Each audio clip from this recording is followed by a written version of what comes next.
दर्पण का मतलब कि इंग्लिश में बोलते हैं इसको प्लेन मिरर, इसको इंग्लिश में क्या बोलते हैं? Plane mirror. समतल दर्पण को इंग्लिश में क्या बोलते हैं? Plane mirror. आज का हमारा टॉपिक यही है। तो सबसे पहला जो प्रश्न आता है वो ये आता है कि समतल दर्पण में जो प्रतिबिंब बनता है, जो प्रतिबिंब बनता है, जिसको इंग्लिश में हम लोग क्या बोलते हैं? इमेज बोलते हैं। क्या बोलते हैं? इमेज बोलते हैं। ये कौन सा होता है? काल्पनिक होता है कि वास्तविक होता है? काल्पनिक होता है कि वास्तविक होता है? तो ये होता है काल्पनिक। क्या होता है? काल्पनिक होता है। फिर दूसरा सवाल पूछता है, इससे जुड़ा हुआ जो दूसरा प्रश्न दिखता है वो ये दिखता है कि हमें अपने हाइट को पूर्ण रूप से समतल दर्पण में देखने के लिए कितना बड़ा दर्पण की जरूरत पड़ेगी। तो मान लीजिए हमारा जो ऊंचाई है वो h है, तो दर्पण का ऊंचाई h/2 हो तो हम अपने पूरे शरीर को देख सकते हैं। ये h/2 क्या बता रहा हूं? पूरे शरीर को देखने के लिए। ध्यान दीजिए कि ये सब छोटे छोटे सवाल है जो सीधे पूछ लेते हैं। पूरे शरीर को देखने के लिए, पूरे शरीर को देखने के लिए इतना चाहिए, ठीक है, देखने के लिए।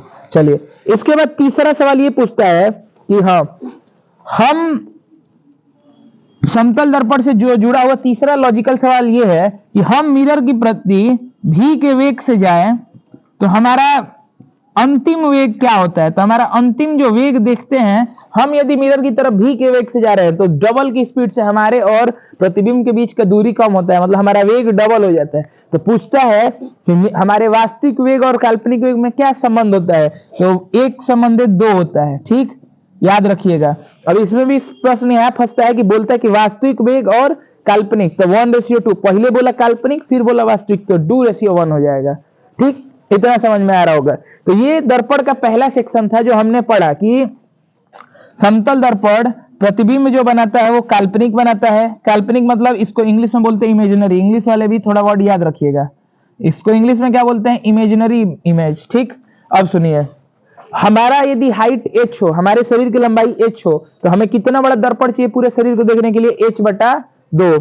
तीसरा चीज, यदि हम मिरर के प्रति v के वेग से जाए तो मिरर और मतलब दर्पण और हमारे बीच का जो है वो कितने के इस संबंध से खत्म होगा? तो वो होगा 2v के। जो हमारा वास्तविक जो होगा वो कितना होगा? 2v होगा। वास्तविक वेग कितना होगा? 2v होगा। अब सुनिए, दर्पण से जुड़ा हुआ एक सवाल आता है कोण को लेकर। अब कोण सुनिए, जैसे आप सैलून में जाते होंगे तो देखते होंगे कि दो दर्पण के बीच में हम खड़े होते हैं और हमारे अनेकों प्रतिबिंब बनते हैं। तो वही पूछता है कि दो दर्पण के बीच में जो कोण बनता है उसके हिसाब से प्रतिबिंब में क्या अंतर है? तो देखिए, मान लीजिए दो दर्पण के बीच में थीटा कोण बना। क्या बना? थीटा डिग्री कोण बना, याद रखिएगा। तो इसमें पूछेगा कि बताइए प्रतिबिंबों की संख्या कितनी होगी? 360/थीटा। 360 में थीटा से क्या कर दीजिए? डिवाइड कर दीजिए। और मान लीजिए आपका आंसर कितना आ रहा है? n आ रहा है। ठीक, अब n में दो कहानी है। जैसे यदि n सम संख्या है तो हमारा आंसर बदलेगा। यदि n सम संख्या है तो हमारा जो उत्तर होगा वो होगा n-1। ठीक, यदि n विषम संख्या है, विषम संख्या है तो इसका जो उत्तर होगा वो n खुद ही होगा। दोनों में अंतर है। देखिए, यदि n सम संख्या है तो हमारा अंतिम आंसर क्या होगा? n-1। जैसे आपको एक उदाहरण दे रहा हूं, यदि दो दर्पण को ऐसे रख दिया जाए, ये दर्पण को, जिनके बीच में कितना कोण बन रहा है? 90 डिग्री। तो यहां पूछेगा कितने प्रतिबिंब देखने को मिलेंगे? तो 360/90 कितना आ गया? 4। तो जो 4 है एक सम संख्या है, तो हम अंतिम आंसर 4 में से एक घटा के मतलब कितने प्रतिबिंब बनेंगे? 3 प्रतिबिंब बनेंगे। तो समतल दर्पण से बस यही 3-4 प्रश्न बहुत ज्यादा पूछे जाते हैं। एक सवाल जो और इससे बहुत ज्यादा प्रसिद्ध है, अंधा मोड़ को लेकर। अंधा मोड़ बहुत लोगों को समझ में नहीं आता है, कि उनको लगता है किसी और चीज का बात कर रहा है। अंधा मोड़ से जुड़े हुए प्रश्न बहुत से एग्जामों में देखे गए हैं कि सीधा पूछते हैं कि अंधा मोड़ पे हम किस दर्पण का इस्तेमाल कर सकते हैं? गोलीय दर्पण, अवतल, उत्तल या समतल दर्पण। तो उसमें हमेशा किसका किया जाता है? समतल दर्पण का। ये देख के लगता है कि अंधा मोड़ पे हमें किसी स्पेशल प्रकार के दर्पण की जरूरत पड़ेगी, लेकिन ऐसा नहीं है। अंधा मोड़ पे समतल दर्पण से ही काम हो पाएगा, अन्य किसी दर्पण से हम नहीं देख पाएंगे। ठीक, तो इस तरह उम्मीद है आपको समतल दर्पण में कोई ज्यादा परेशानी नहीं होना चाहिए। समतल दर्पण में कोई परेशानी नहीं होना चाहिए। समतल दर्पण के बाद जो हमारा अगला सेक्शन चलेगा वो इसी में अभी और एक दो चीजों को देखते हैं। समतल दर्पण का और इस्तेमाल कहां होता है? ध्यान से सुनिए। समतल दर्पण का इस्तेमाल हम घरों में भी करते हैं, तो याद रखिएगा घर के भी किसी भी चीज को पूछे तो उसमें हम किस चीज का इस्तेमाल करते हैं, समतल दर्पण का। प्रयोग से जुड़े हुए प्रश्न हमको देखने को मिलते हैं। ठीक, चलिए इतना हो गया समतल दर्पण के बारे में, इतना याद रखिएगा। और 2-3 यंत्र होते हैं, केलियोग्राफी, पेरिस्कोप, आप समझिए इस तरह। दर्पण में इतना आप समझते चलिए। जो एक यंत्र होता है जिसका नाम होता है पेरिस्कोप। क्या होता है? पेरिस्कोप। इसके बारे में भी प्रश्न एग्जाम में पूछ रखा है, इसीलिए इसकी भी चर्चा हम लोग कर रहे हैं।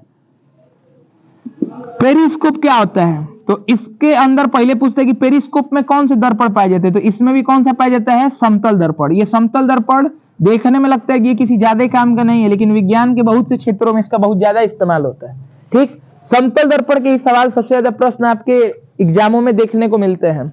गोलीय दर्पण के प्रश्न बहुत ही कम देखने को मिलते हैं, इसीलिए समतल दर्पण पे ज्यादा ध्यान देना चाहिए। अब देखिए, पेरिस्कोप जो होता है ये समतल दर्पण पे, और फिर पूछता है कि पेरिस्कोप किस सिद्धांत, प्रकाश के किस सिद्धांत पे काम करता है, तो प्रकाश का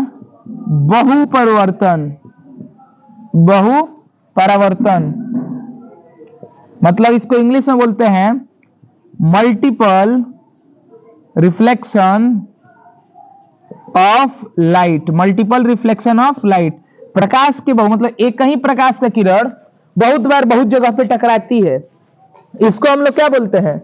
मल्टीपल रिफ्लेक्शन ऑफ लाइट। और जो पेरिस्कोप यंत्र होता है वो इसी सिद्धांत पे काम करता है। फिर कहते हैं कि पेरिस्कोप का इस्तेमाल किसके द्वारा किया जाता है, तो पनडुब्बियों में देखा गया है। पनडुब्बियों में सबसे ज्यादा इस्तेमाल किसका किया जाता है? पेरिस्कोप का। हम बिना पानी से बाहर निकले ही बाहर का सभी चीज देख लेते, किसकी मदद से? पेरिस्कोप से। तो ये एक ऐसा यंत्र था जिसका बहुत चर्चा हर एग्जाम में किया गया। तो मैंने आपको इससे जुड़े हुए ये तीनों प्रश्न आपसे पूछे कि पेरिस्कोप का प्रयोग हम कहां कर सकते हैं, पनडुब्बी में, अपने गाड़ियों में, कहां पे, तो आप कहेंगे पनडुब्बी में। फिर पूछेगा कि पेरिस्कोप के अंदर किस दर्पण का प्रयोग किया जाता है, तो समतल दर्पण। फिर पूछेगा पेरिस्कोप प्रकाश के किस सिद्धांत पे काम करता है, तो प्रकाश के बहुपरावर्तन पे, मतलब मल्टीपल रिफ्लेक्शन ऑफ लाइट पे। इस तरह आप यहां पे समझ लिए। अब सुनिए, फिर आता है दूसरा। अब हम लोग समतल दर्पण पढ़ लिए, इसके बाद आता है गोलीय दर्पण। ठीक, गोलीय दर्पण आप इस तरह समझिए, जो गोले से निकल के बना उसे क्या बोलते हैं? गोलीय दर्पण। आपको परिभाषा पढ़ने की कोई जरूरत नहीं है, आपको सीधा याद रखना है गोलीय दर्पण 2 प्रकार के होते हैं, कनकेव, कॉन्वेक्स। कनकेव मतलब होता है अवतल, क्या होता है? अवतल। और कॉन्वेक्स मतलब क्या होता है? उत्तल। ठीक, इससे भी नहीं तो कितनी बार तो आकृति के ऊपर सवाल पूछता है। देखिए, एक होता है, अच्छा दर्पण को थोड़ा एक बार ध्यान से समझिए। दर्पण को इस तरह, किसी भी दर्पण को आप 2 हिस्सों में बांट सकते हैं। दर्पण का एक हिस्सा जिसपे परावर्तन होता है उसको बोलते हैं परावर्तन पृष्ठ। क्या बोलते हैं? परावर्तन पृष्ठ। ठीक, और एक होता है रंगा हुआ हिस्सा, तो उसको बोलते हैं कलई पृष्ठ भी बोल सकते हैं उसे, कलई पृष्ठ, जिसका कलई किया गया हो। ठीक, अब ध्यान से समझिए। तो आपको इसी बात पे ध्यान देना है कि इससे जुड़ा हुआ बहुत ही प्रश्न हमको गोलीय दर्पण से देखने को क्या मिलता है कि इसका, देखिए, इसके भी 2 क्षेत्र होंगे, 2 सतह होंगे, कलई पृष्ठ मतलब पेंटेड सरफेस, और एक परावर्तन पृष्ठ। ध्यान सुनिए, अब आपको ध्यान क्या देना इसमें, इसका आकृति इस तरह होता है। देखिए, तो इसका कलई किया हुआ हिस्सा क्या होता है? उठा हुआ होता है। तो याद रखिए, इसका कलई किया हुआ हिस्सा क्या होता है? उठा हुआ रहता है, और ये धंसा हुआ रहता है। ठीक, तो ये सब जो शब्द है, अच्छा उठा हुआ को बोलते हैं ब्लो आउट, इंग्लिश में शब्द बोलते हैं कि ब्लो आउट, चाहे बल्गिंग आउट, और इसको बोलता है बेंट इन। क्या बोलता है? बेंट इन। इन सब चीजों पे थोड़ा ध्यान दीजिएगा। फिर उसी तरह कन्वेक्स मतलब उत्तल का बात करता है, तो इसके भी दोनों पृष्ठ के बारे में आपसे प्रश्न पूछ सकता है कि इसका कलई किया हुआ पृष्ठ क्या होता है और परावर्तन पृष्ठ कैसा होता है। तो देखिए, ठीक इसके उल्टा इसको बनाना है तो ऐसे बनाइए। देखिए, तो इसका कलई किया हुआ पृष्ठ धंसा हुआ है और परावर्तन किया हुआ पृष्ठ उठा हुआ है। बात को समझने की कोशिश कीजिए, दोनों में बहुत अंतर है। ठीक, और सुनिए, इसको बोलते हैं एकत्रित दर्पण। क्या बोलते हैं? एकत्र दर्पण। ये प्रकाश के किरणों को एकत्रित करता है, एकत्रित दर्पण। ठीक, इसको बोलते हैं विसरित। विसरित दर्पण, ध्यान से समझिए। विसरित दर्पण का मतलब होता है, जैसे इस तरह समझिए, इसके पास हम प्रकाश की किरणों को इतने पास से भेजेंगे तो टकराने के बाद ये सभी दूर दूर हो जाएंगे, इनके बीच की दूरी क्या हो जाएगा, बढ़ जाएगा। लेकिन इसके पास हम प्रकाश को इतना दूर दूर भी भेजे तो ये उनको भी क्या करेगा, एक पास ला देगा। तो एकत्रित एक पास करता है और विसरित मतलब दूर करता है। ठीक, तो गोलीय दर्पण और गोलीय दर्पण में हम दो दर्पण पढ़े, कन्वेक्स और कनकेव, मतलब अवतल और उत्तल। इसके बारे में आपको मैंने बेसिक जानकारी दी। अभी इसमें और भी प्रश्न बहुत से बनेंगे, लेकिन सबसे ज्यादा पूछे जाने वाले प्रश्न तो इसके सतह से ही आते हैं, एग्जाम में दे देगा ऐसा। वह गोलीय दर्पण बताइए जिसका कलई पृष्ठ उठा हुआ हो, वह गोलीय दर्पण बताइए जिसका परावर्तन पृष्ठ धंसा हुआ हो। ठीक, इस तरह आप देख सकते हैं। अच्छा, इसके बाद कुछ सिंबल, कुछ प्रतीक को लेकर सवाल आता है, उसको ध्यान दीजिए। देखिए प्रतीक को लेकर क्या सवाल आते हैं, तो देखिए हम दर्पण के सामने खड़े होते हैं, हम किसी भी दर्पण के सामने किसी वस्तु को खड़ा करते हैं। तो देखिए ये मैं दर्पण, मान लीजिए गोलीय दर्पण का बात करूं या किसी का भी, ठीक, दर्पण के सामने मैं किसी वस्तु को खड़ा किया, तो जो दर्पण और वस्तु के बीच की दूरी होता है उसको हम किस चीज से साइंस की भाषा में दिखाते हैं, यू से। तो यू किस चीज का प्रतीक है, वस्तु के दूरी का, वस्तु दूरी।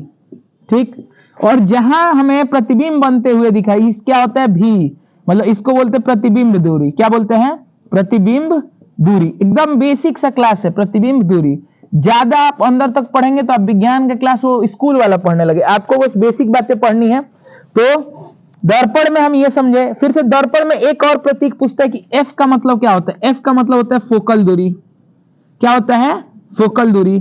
ठीक, एक एफ इसमें पूछता है सी का मतलब क्या होता है। सी का मतलब होता है केंद्रक। ये सब प्रतीक याद रखिएगा, मैंने क्या क्या बताया यहां लिख दे रहा हूं, यू भी एफ सी।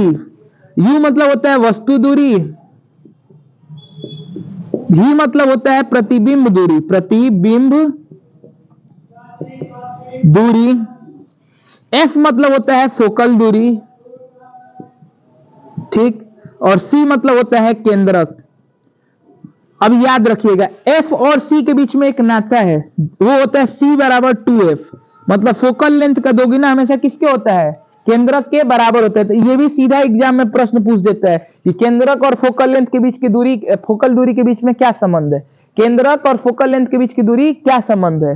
तो इस तरह मैंने आपको दर्पण, तीनों दर्पण से जितने भी प्रश्न आते हैं वो कर दिए। अब हमें बस दर्पण के प्रतिबिंब के बारे में पढ़ना है, जिसपे हम अलग क्लास बनाएंगे, और दर्पण के सारे प्रतिबिंब एक वीडियो में रहेगा। बस उतना बनते ही आपका लाइट चैप्टर पूर्ण रूप से क्या हो जाएगा, खत्म हो जाएगा।